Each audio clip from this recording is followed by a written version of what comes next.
యాక్టివిటీలో భాగంగా government girls స్కూల్కి visit చేయడం జరిగింది.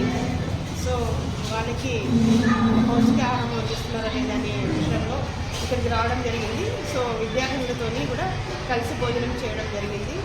సో నాణ్యమైన ఆహారం బాగానే వండారు ఇక్కడ, కాబట్టి పిల్లలతో కూడా ఇంట్రాక్ట్ చేయడం జరిగింది.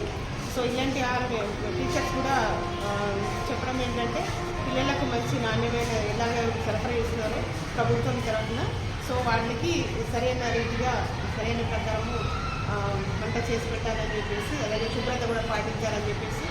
సో ఇప్పుడున్న మనకేంటంటే పరిస్థితులలో అందరికీ మంచి ఆరోగ్యంగా ఉండాలి, పిల్లలు పరిసర ప్రాంతాలను కూడా శుభ్రంగా ఉంచుకోవాలి. ఎవ్రీ ఫ్రైడే రోజు డ్రైడే గానికి పిల్లల్ని కూడా శుభ్రత గురించి వాళ్ళకి తెలియజేయాలి.